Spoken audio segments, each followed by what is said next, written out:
UP TET 2026 की तैयारी के लिए एक मैथ्स की सीरीज स्टार्ट कर रहा हूँ, जिसमें ये पहला वीडियो है।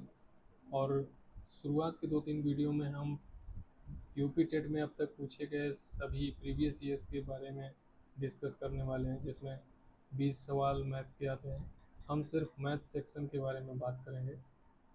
प्रीवियस ईयर सॉल्व करने का मतलब ये है कि हमको पहले एक बार मोटा मोटा आइडिया लग जाएगा कि क्वेश्चंस कहाँ से पूछ रहे हैं, किस टॉपिक से पूछ रहे हैं, किस टॉपिक से कितना क्वेश्चन आता है, उसकी उसका लेवल क्या है क्वेश्चन का, कितना कठिन पूछता है या कितना आसान पूछता है, कितनी डेप्थ में जाके पूछता है। और इस तरीके से एक बार हमें आइडिया लग जाएगा तो उसी हिसाब से हम टॉपिक वाइज भी स्टार्ट करेंगे आगे आने वाले वीडियोज़ में। तो ये इस सीरीज का पहला वीडियो है। उससे पहले मैं अपने बारे में बता दूं कि मेरा नाम आदित्य पटेल है और अभी मैं जीएसटी इंस्पेक्टर सेलेक्टेड हूँ। इससे पहले मैं एसएससी सीपीओ से दिल्ली पुलिस में सब इंस्पेक्टर था। तो स्टार्ट करते हैं। पहला क्वेश्चन, ये यूपी टेट के प्रीवियस ईयर 2023 में जो पेपर हुआ था उसके सभी 20 क्वेश्चन हैं। तो पहला क्वेश्चन है, पहला क्वेश्चन कैलेंडर से पूछा था। अब कैलेंडर में ये सबसे एवरग्रीन क्वेश्चन है कि हमको एक डेट दिया होता है, उस डेट को ये दिन होता है, तो दूसरा डेट देके कौन सा दिन होगा ये पूछता है। सबसे पहले एक चीज़ बताना है कि अगर आप यूपी टेट की तैयारी कर रहे हैं तो आपको किसी ट्रिक या टिप्स के पीछे नहीं भागना है। सिर्फ और सिर्फ आपको बेसिक स्ट्रॉन्ग करना है अपना। अगर आपका बेसिक कॉन्सेप्ट क्लियर है तो क्वेश्चन किसी भी तरीके से पूछेगा, आप उसको थोड़ा सा ज़्यादा टाइम लेके सॉल्व कर सकते हैं। इसलिए हम कम से कम ट्रिक का यूज़ करके ज़्यादा से ज़्यादा कॉन्सेप्ट पे फोकस करेंगे, ताकि किसी को कुछ नहीं समझ में आ रहा है फिर भी वो काम भर का अपना आउटपुट निकाल ही लेगा, थोड़ा बहुत करके। आपके पास इतना समय रहेगा कि आप थोड़ा थोड़ा जानकारी इकट्ठा करके भी क्वेश्चन के सॉल्यूशन तक पहुंच सकते हैं। अब जैसे एक डेट दिया हुआ है इस क्वेश्चन में, देखें अगर,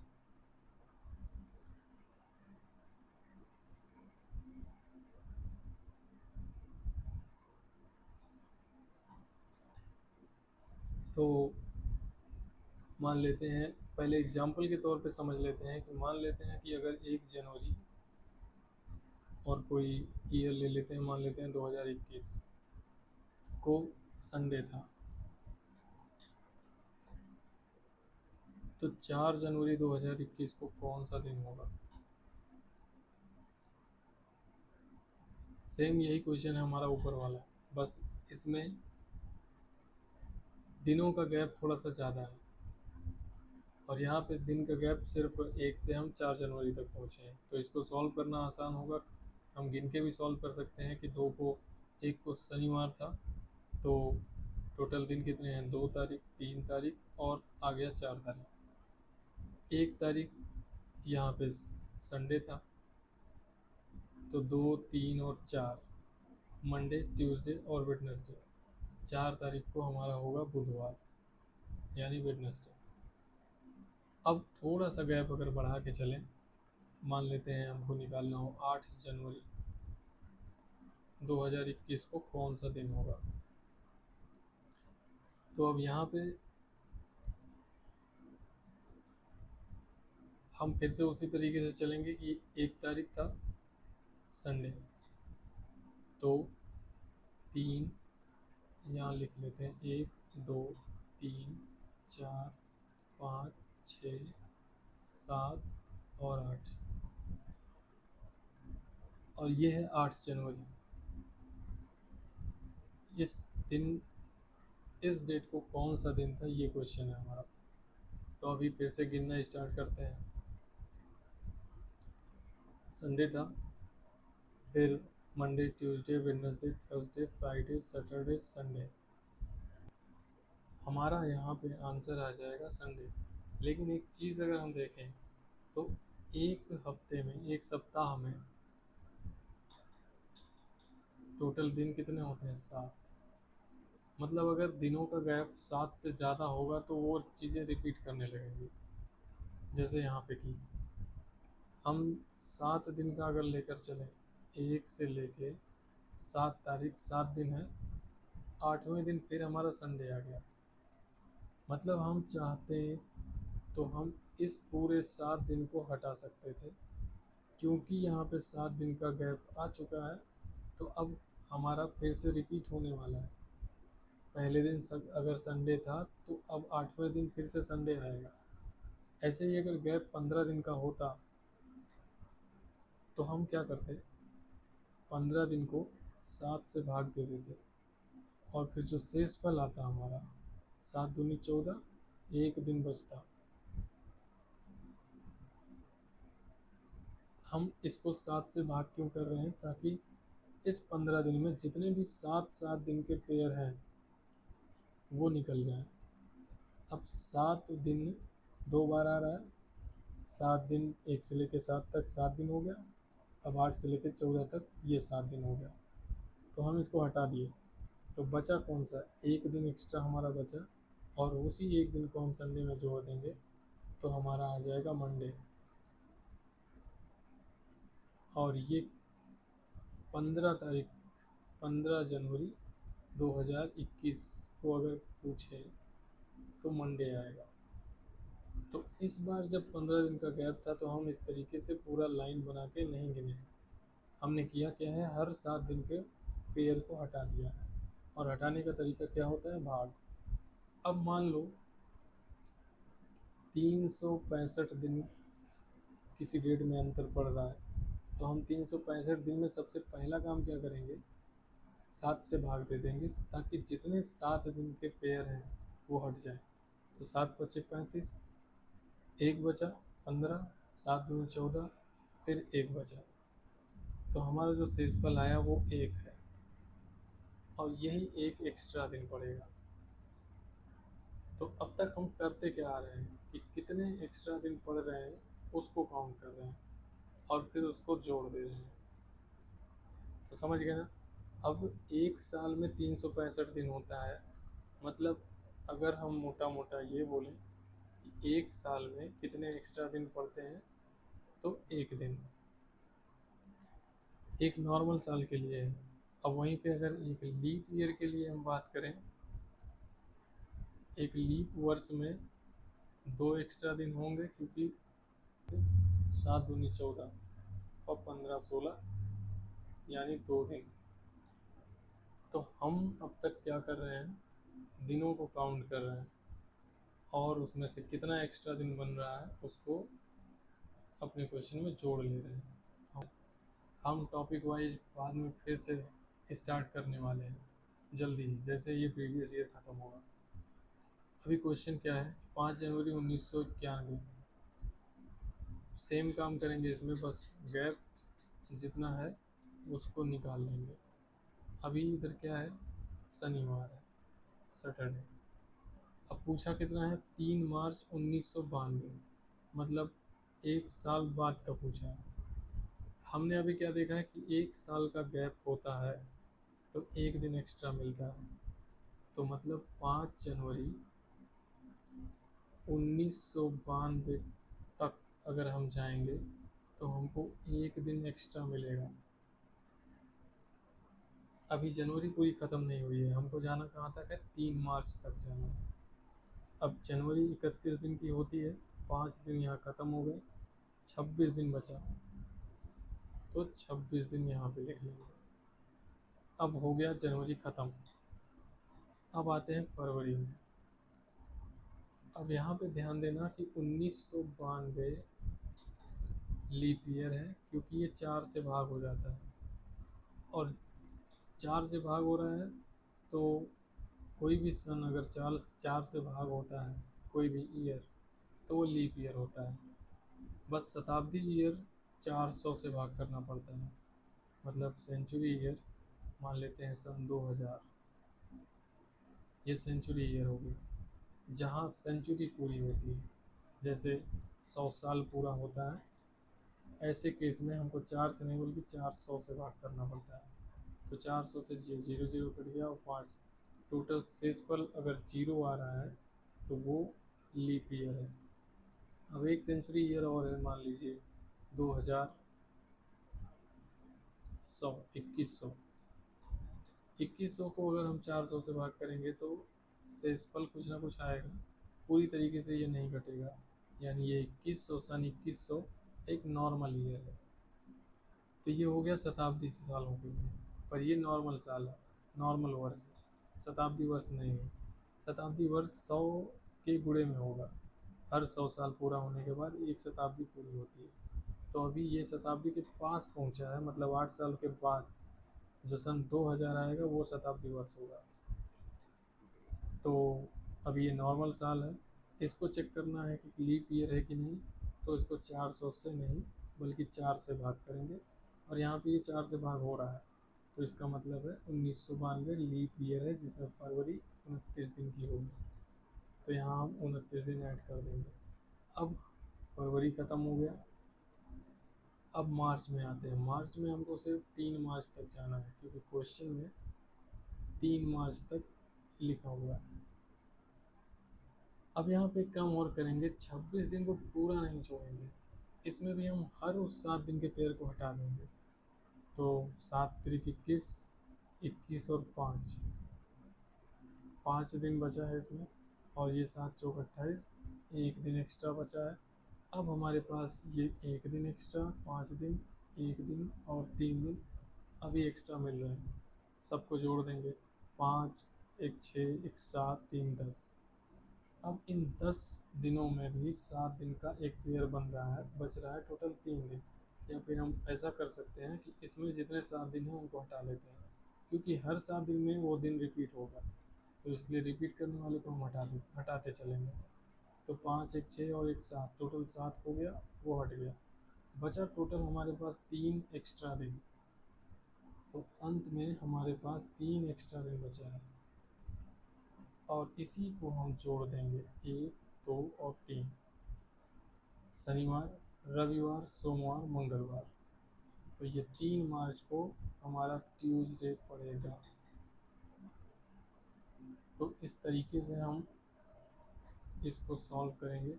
जितना भी कैलेंडर का क्वेश्चन इस टाइप का आएगा कि एक डेट दिया है, उस डेट को ये दिन था, तो दूसरा डेट दे के वो दिन पूछेगा कि उस दिन कौन सा, उस डेट को कौन सा दिन होगा।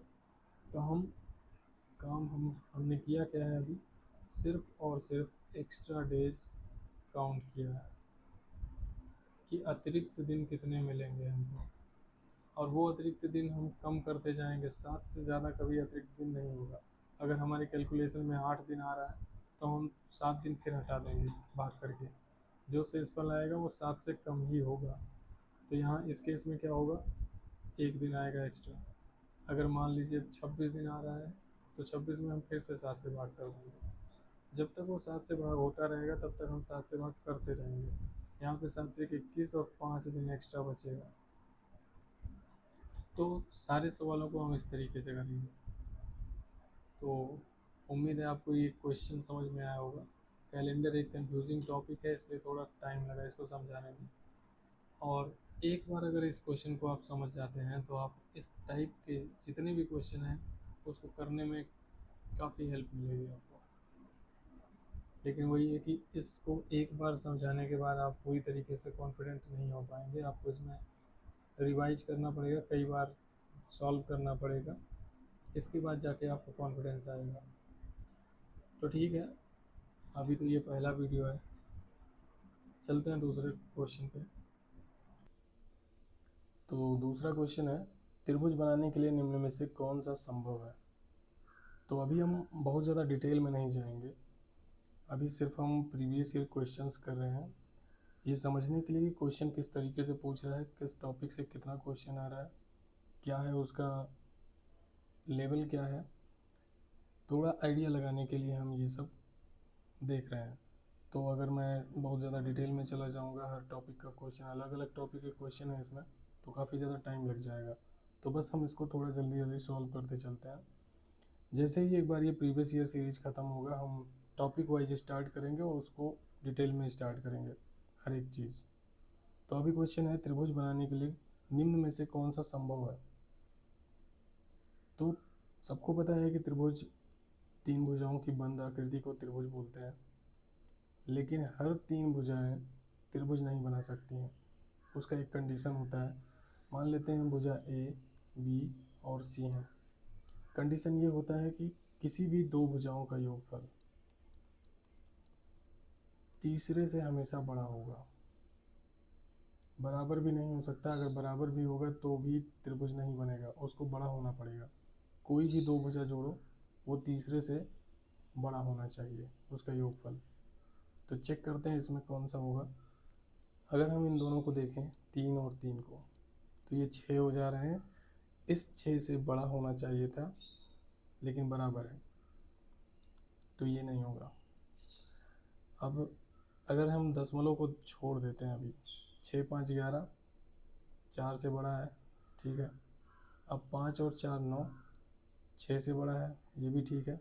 अब 6 और 4 10, 5 से बड़ा है, तो ये हर केस में बड़ा है। मतलब ज़रूरी नहीं है कि सिर्फ दो भुजाओं को जोड़ दो और अगर वो सेटिस्फाई कर रहा है तो फिर ट्रायंगल बन जाएगा। हमें तीनों को अलग अलग देखना पड़ेगा। जैसे 6 3 को जोड़ने की ज़रूरत थी नहीं, क्योंकि ये सबको दिख रहा है कि 3 से बड़ा ही होगा। 6 3 9 हो रहा है, इस 3 से बड़ा है। अब 3 3 6 हो रहा है, बराबर हो रहा है, तो यहीं पे सेटिस्फाई नहीं कर रहा है इसको। लेकिन ये तीनों केस में सेटिस्फाई कर रहा है, तो आंसर हमारा हो जाएगा ये। ठीक है, अगले क्वेश्चन पे आते हैं। क्वेश्चन है क्वेश्चन है 40% का 25% किसके बराबर होगा। अब यहाँ ऑप्शन हमको परसेंटेज में दिया हुआ है। 25 के साथ जो परसेंट लिखा हुआ है उसको नहीं काटेंगे। अब एक सेकंड, 40 का 25% पूछ रहा है, तो 40 के साथ जो परसेंट दिया हुआ है उसको ऐसे ही रखेंगे। अब हमको किसी भी चीज़ का अगर कुछ परसेंट निकालना होता है तो उतना बटे 100 कर देते हैं। जैसे 40% का 25% निकालना है, तो 40% लिख दिए। का मतलब हमेशा गुणा समझिएगा, और 25% निकालना है, तो जितना परसेंट निकालना होता है उतना बटे 100। अब 25 4 बार जाएगा, 25 चौका 100, और 4 ये 10 बार जाएगा, 4 दहा में 40, तो 10, और ये परसेंट इसके साथ में रहेगा 10%। Option number A. आगे बढ़ते हैं, क्वेश्चन नंबर 4।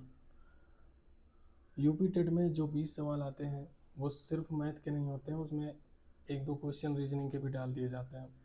तो जैसे कैलेंडर का देखा था, उसी तरीके से ये कोडिंग डिकोडिंग का है। देखना है कि क्या है ये।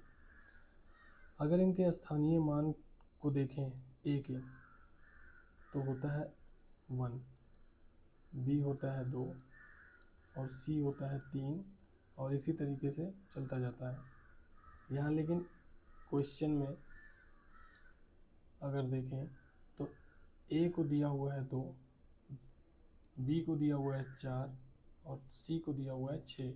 तो साफ साफ दिख रहा है कि जो भी इनका स्थानीय मान है उसका दोगुना किया हुआ है। तो हमको एक पैटर्न मिल गया और यही चाहिए था। अब सीधे हम बेड पे आते हैं। बी, ए और डी। बी का स्थानीय मान 2 है, इसका 1 है, और डी का 4 है। क्वेश्चन के हिसाब से हमें इसका दोगुना करना है, 4 2 और 8। अब यहाँ 4 2 और 8 अलग अलग वैल्यू है सबकी, बी ए और डी की, लेकिन यहाँ पे हमको सिर्फ एक नंबर दिया हुआ है, तो देखने पे ही लग रहा है कि इसको जोड़ा गया होगा। 4 2 6 8 14, तो हमारा आंसर हो जाएगा ऑप्शन नंबर बी। अगला क्वेश्चन है, एक संख्या का 3/5 भाग 60 है तो संख्या क्या होगी। एकदम बेसिक से समझते हुए चलेंगे। किसी भी संख्या का मतलब गुणा होता है, जैसे पिछले क्वेश्चन में मैंने बताया था। तो उस चीज़ को याद रखिएगा कि एक संख्या का 3/5 भाग 60 है तो वो संख्या क्या होगी। उस संख्या को हम x मान लेते हैं। अब क्वेश्चन में क्या लिखा हुआ है, x का 3/5 भाग 60 है, तो का मतलब गुणा 3/5 से गुणा होगा और वो वैल्यू 60 है। तो x बराबर कितना हो जाएगा 60, 5 आएगा ऊपर, 3 आएगा नीचे, तो 3 20 बार जाएगा और आंसर हमारा आ जाएगा 20 पंचे 100, ऑप्शन नंबर सी।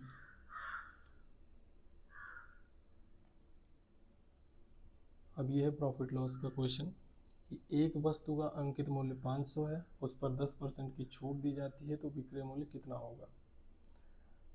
तो उससे पहले एक चीज़ समझना है कि प्रॉफिट लॉस में कितने कितने मतलब क्या क्या चीज़ें होती हैं। जैसे यहाँ पे अंकित मूल्य, छूट और विक्रय मूल्य, 3 चीज़ें मिली हमको। तो मान लेते हैं किसी दुकान पे जाते हैं तो सबसे पहले वहाँ पे लिखा होता है MRP।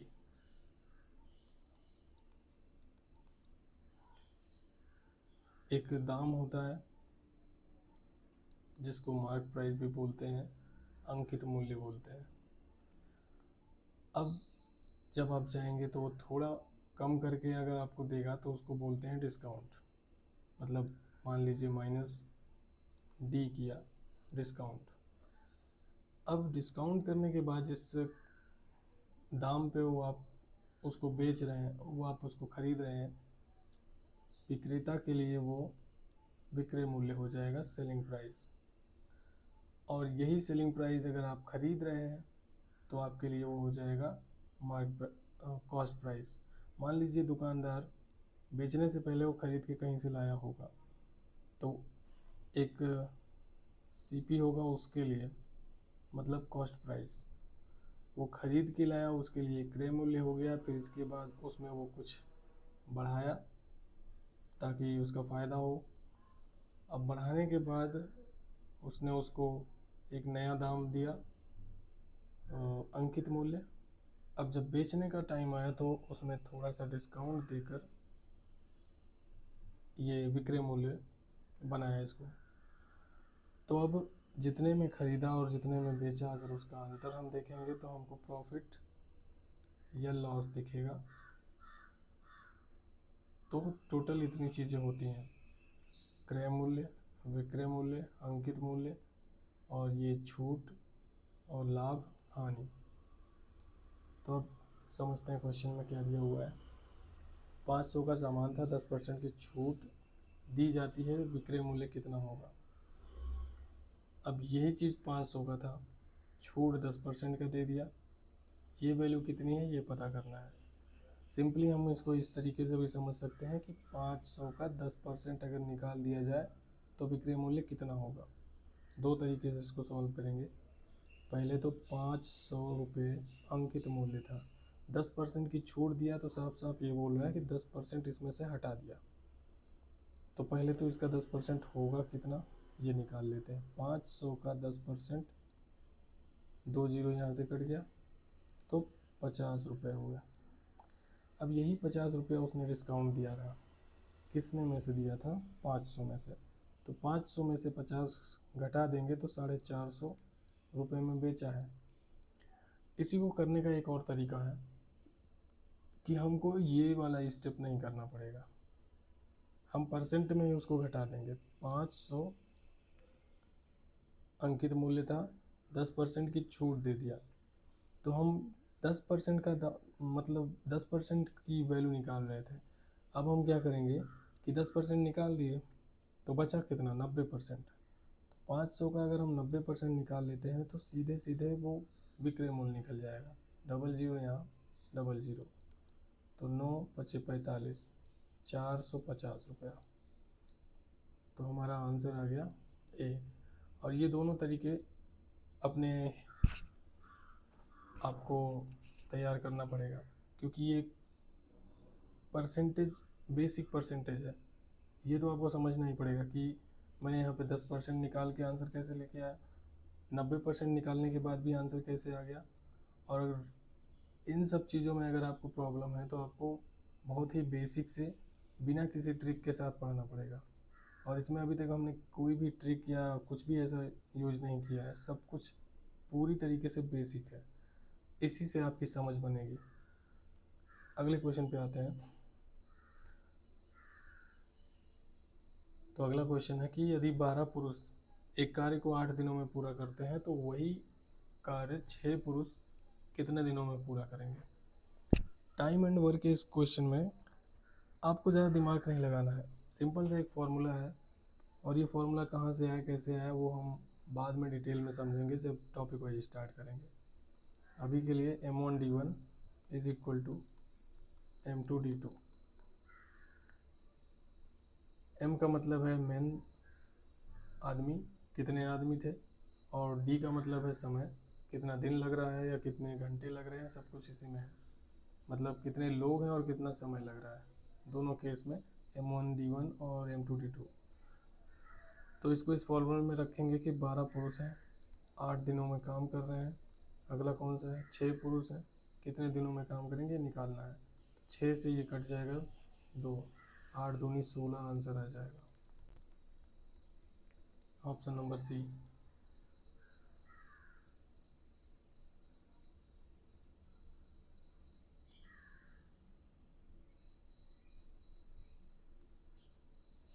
तो अब टाइम एंड स्पीड का है, ये ट्रेन से रिलेटेड।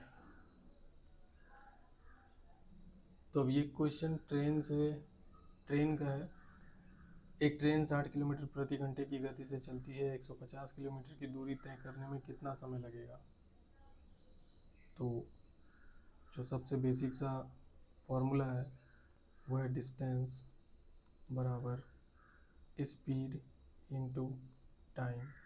मतलब दूरी बराबर चाल गुणे समय। ये आपको हर हाल में याद होना चाहिए क्योंकि ये इस टॉपिक का सबसे बेसिक फॉर्मूला है। इसके बिना आप कोई भी क्वेश्चन सॉल्व नहीं कर सकते हैं, चाहे कोई भी ट्रिक लगा लीजिए। अब यहाँ पे इस पूरे फॉर्मूले में हमको क्या क्वेश्चन में क्या दिया हुआ है, स्पीड दिया हुआ है, दूरी दी हुई है, समय निकालना है। मतलब दूरी है, स्पीड है, समय निकालना है। सीधा सीधा हम इसको इसमें रख देंगे। 150 किलोमीटर की दूरी है और गति है 60 किलोमीटर प्रति घंटा और गुणे टी। तो टी बराबर 150 के नीचे आ जाएगा 60 और कट जाएगा। अब ये 6 दूनी 12 दशमलव लगेगा, 6 पंचे 30, तो 2.5 घंटे हमारा आंसर आएगा, ऑप्शन नंबर बी। अगला क्वेश्चन है, एक वर्ग का क्षेत्रफल 144 वर्ग सेंटीमीटर है तो उसकी भुजा क्या होगी। अब वर्ग होता क्या है, चारों भुजाएं इसकी बराबर होती हैं और चारों कोने 90 डिग्री होते हैं। ठीक है।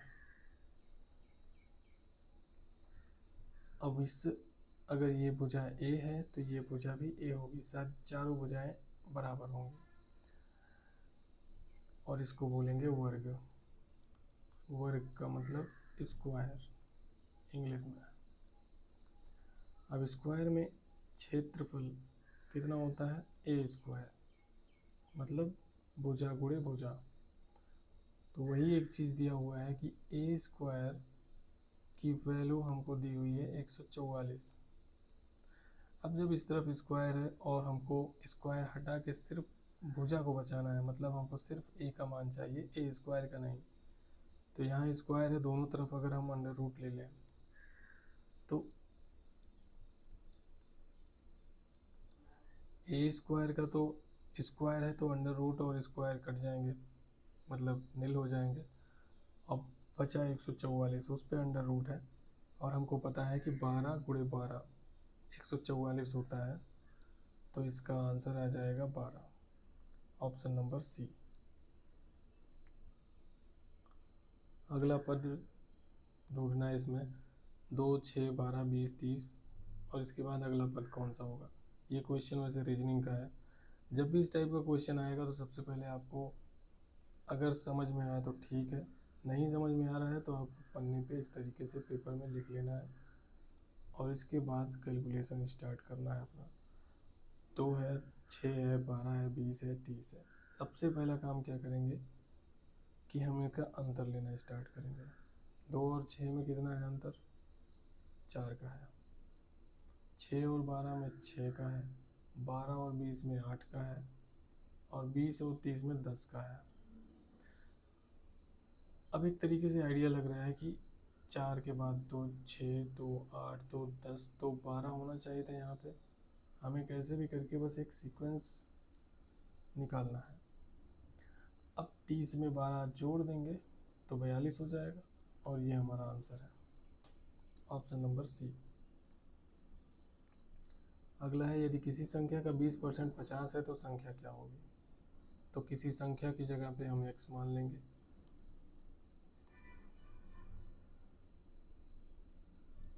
तो मान लेते हैं x का 20% 50 है, तो x का 20% का मतलब है कि 20/100 बराबर कर देंगे 50 के। अब x को बचाना है और बाकी सब जाएगा उधर। 50 100 नीचे था, इधर ऊपर आ जाएगा। 20 ऊपर था, यहाँ नीचे हो जाएगा। 20 पंचे 100 और 50 गुणे 5 250, ऑप्शन नंबर डी। अगला क्वेश्चन है तो क्वेश्चन में पूछा है कि 45 और 60 का एलसीएम क्या होगा, मतलब लासा क्या होगा। एलसीएम क्या होता है? वो छोटी से छोटी संख्या जो दी हुई दोनों संख्याओं को काट दे, मतलब विभाजित कर दे। यहाँ पे 45 है और 60 है। एक ऐसी छोटी से छोटी संख्या बतानी है जो 45 भी उसको भाग कर दे और 60 से भी वो भाग हो जाए। तो ऐसी संख्या सोच के ज़रा देखना कि वो 45 और 60 से तो बड़ी ही होगी, क्योंकि 45 के गुणे में भी आना चाहिए और 60 के भी गुणे में आना चाहिए ये संख्या, तभी तो विभाजित होगी। तो पहली चीज़ ये पता चल गई कि एलसीएम दोनों संख्याओं से बड़ी होगी। अब इसको किस तरीके से सॉल्व करेंगे? सबसे पहले जैसे ही बहुत ही बेसिक सा चीज़ है, हम देख रहे हैं कि 5 और 0 है लास्ट में, तो मतलब ये संख्या 5 से कटेगी। 5 9 बार जाएगा और 12 बार जाएगा, 12 पंचे 60। फिर ये 3 से कटते हुए दिख रहे हैं तो 3 से काट देंगे, 3 त्रिक 9 और 3 चौको 12। अब 3 और 4, 3 और 4 से ही कटेंगे, तो एक बार 3 से काट देते हैं, यहाँ पे 1 आ जाएगा, ये 4 ही बचेगा, और एक बार 4 से काट देते हैं। तो हमारा टारगेट इस जगह पे 1 लाना होता है। जितनी भी संख्याएं हैं सब यहाँ पे 1 में बदलना होता है, तब तक हम भाग करते रहेंगे। अभी दोनों 1 हो गया है, तो यहाँ पे जो भी हमको मिला है इन सब को गुणा कर देंगे, हमारा एलसीएम मिल जाएगा। तो 5 तिया 15 चौका 60 और 6 त्रिक 18, टोटल आ जाएगा 180। तो ये 180 वो संख्या है, वो छोटी से छोटी संख्या है जो 45 भी जिसको भाग कर देगा और ये 60 से भी कट जाएगा। हम हमेशा ये चीज़ बोलते हैं कि छोटी से छोटी संख्या, क्योंकि ऐसी अनगिनत संख्याएं होंगी जिससे 45 से भी कट जाएगा और जो 60 से भी कट जाएगा। जैसे अगली संख्या क्या होगी, हम इसी का पहाड़ा अगर पढ़ते चले जाएं तो अगली संख्या 360 होगी।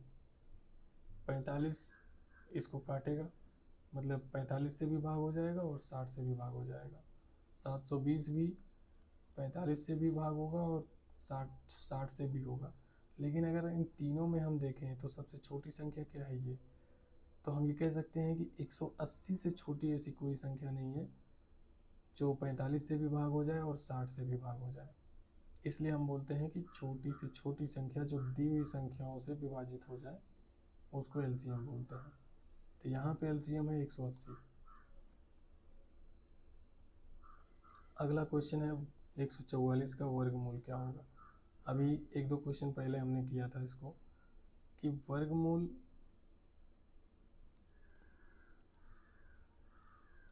कहने का मतलब है ये 144, तो इसका हमने अभी पिछले क्वेश्चन में किया था, आंसर 12 आया था, ऑप्शन नंबर सी।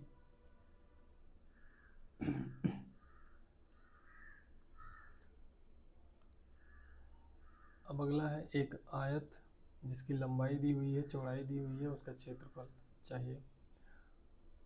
आयत होता है, थोड़ा सा तिरछा हो गया, ये लंबाई लेंथ और ये चौड़ाई ब्रेथ। क्षेत्रफल होता है लंबाई गुणे चौड़ाई, मतलब L गुणे B। तो यहाँ पे लंबाई दिया हुआ है, चौड़ाई दिया हुआ है 12 और 8, 12 8 96 centimetre square. Option number C हो जाएगा आंसर। अब ये है फ्रैक्शन, भिन्न से ये पहला क्वेश्चन मिला है। 3/4 प्लस 5/8 कितना होगा। इसको जोड़ने का कई तरीका है, लेकिन अभी हम सिर्फ एक तरीके पे बात करेंगे। जब हम टॉपिक वाइज स्टार्ट करेंगे तो डिटेल में समझेंगे किस तरीके से हमको इसको सोचना है और कहाँ लोग सबसे ज़्यादा कंफ्यूज होते हैं। क्योंकि है तो ये सब कुछ बहुत आसान, लेकिन जब आपने नहीं पहले कभी किया है तो ये आपको शुरुआत में तो कठिन लगेगा ही। तो स्टार्ट करते हैं इसको जोड़ना। 3/4 दिया हुआ है और 5/8। हम क्या करते हैं, हमेशा आपने सुना भी होगा कि हम नीचे बराबर करने की कोशिश करते हैं। और बराबर करने का जो सबसे आसान तरीका है वो नीचे है LCM लेना, लासा। लेकिन यहाँ पे दिख रहा है आसान है नीचे बराबर करना। यहाँ पे 4 है, यहाँ पे 8 है। अगर हम 2 को ऊपर नीचे गुणा कर दें तो ये 8 हो जाएगा। मतलब कहने का ये है कि 3/4 में हम ऊपर और नीचे 2 से गुणा कर दें तो इसके वैल्यू में कोई चेंज नहीं होगा, क्योंकि दोनों तरफ हम गुणा कर रहे हैं। तो अब ये 3 2 6 हो जाएगा, 3 दूनी 6 और 4 दूनी 8 और 5/8। और अगर ये नीचे बराबर हो जाता है तो हम सीधे सीधे इनको जोड़ सकते हैं। 6 5 11 और नीचे 8 रहेगा। लेकिन यहाँ पे इस तरीके से दिया हुआ है तो हमको एक स्टेप और आगे बढ़ना पड़ेगा। 8 कितनी बार जाएगा, एक बार, और बचा कितना शेषफल 3, और ये हो गया एक सही 3/8 हमारा आंसर।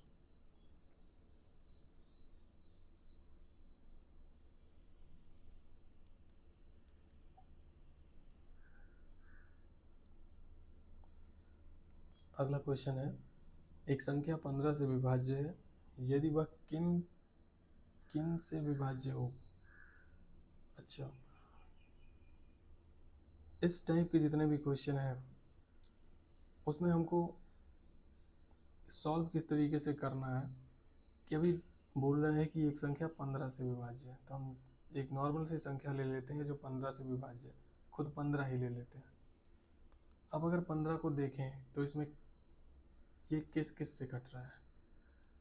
7 से तो नहीं कट रहा है, तो ये ऑप्शन गया। ये भी 7 से नहीं कट रहा है, ये ऑप्शन भी गया। 2 से भी नहीं कट रहा है तो ये ऑप्शन भी गया। तो सीधे सीधे दिख रहा है एक ऑप्शन बचा है, वही हमारा आंसर होगा। और अगर हम इसको तोड़ के देखें तो 3 गुणे 5 इसी में टूट रहा है, तो इसमें 3 भी है और इसमें 5 भी है, तो जाहिर सी बात है 3 और 5 से विभाज्य होगा। मतलब दोनों तरीके से हम कर सकते हैं, ऑप्शन से भी और इस तरीके से भी। तो हमारा इधर ऑप्शन नंबर ए आंसर होगा। अगला है 1000 का 15% कितना होगा। हम ये पिछले 2 क्वेश्चन में कर चुके हैं कि हमें किसी भी संख्या का कुछ परसेंट निकालना होता है तो वो संख्या लिखते हैं और उसका जितना परसेंट निकालना है उतना बटे 100 कर देते हैं। तो यहाँ 2 जीरो कट जाएगा। 10 गुणे 15 150, ऑप्शन नंबर सी। अगला है, एक घन का आयतन है 64 घन सेंटीमीटर, भुजा क्या होगी। पिछले क्वेश्चन में हमने स्क्वायर की भुजा निकाली थी और यहाँ पे घन। घन क्या होता है, ये एक 3D इमेज होता है, ये है घन। यहाँ सारी भुजाएं बराबर रहेंगी, लंबाई चौड़ाई ऊंचाई। अब इसका आयतन क्या होता है, एक घन का आयतन ए गुणे ए होता है, मतलब भुजा का 3 बार आपस में गुणा, या फिर इसी को ए क्यूब कह सकते हैं। तो हमको दिया हुआ है ए क्यूब यानी घन का आयतन 64। जिस तरीके से हम यहाँ से स्क्वायर हटाते हैं वो ऐसा ही कुछ करेंगे इसका क्यूब हटाने के लिए, पर यहाँ पे आ जाएगा 3। 64 का क्यूब रूट होता है 4। क्यूब रूट का मतलब 4 गुणे 4 गुणे 4, हम 3 का पेयर बनाते हैं, और यहाँ 4 का पेयर मतलब 4 4 4 3 का पेयर बन रहा है। तो हम जैसे ही 3 का पेयर मिलता है हम एक को बाहर निकाल लाते हैं, बचेगा कुछ नहीं, तो आंसर हमारा 4 हुआ। 7 का वर्ग क्या होता है, 49।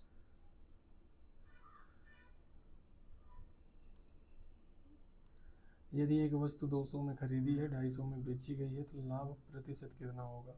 बस इसमें इतना समझना है, पहली बात तो 50 रुपये का लाभ हो रहा है, क्योंकि 200 में खरीदा है, 250 में बेचा है, तो 50 का लाभ हो रहा है। उसी लाभ को परसेंट में बदलना है। तो अगर किसी भी संख्या को परसेंट में बदलना होता है तो हम उसमें 100 से गुणा कर देते हैं, लेकिन यहाँ पे क्वेश्चन भिन्न का है, मतलब प्रॉफिट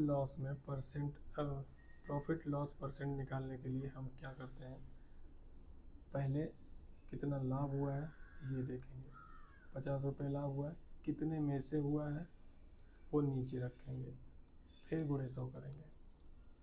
तो हमेशा याद रखना कितना लाभ हुआ है, और नीचे क्या रहेगा, कितने में से हुआ है, गुणे 100। 2 0 कैंसिल हो जाएगा, और 50 2 से कट के 25 बचेगा, तो हमारा आंसर हो जाएगा 25% लाभ।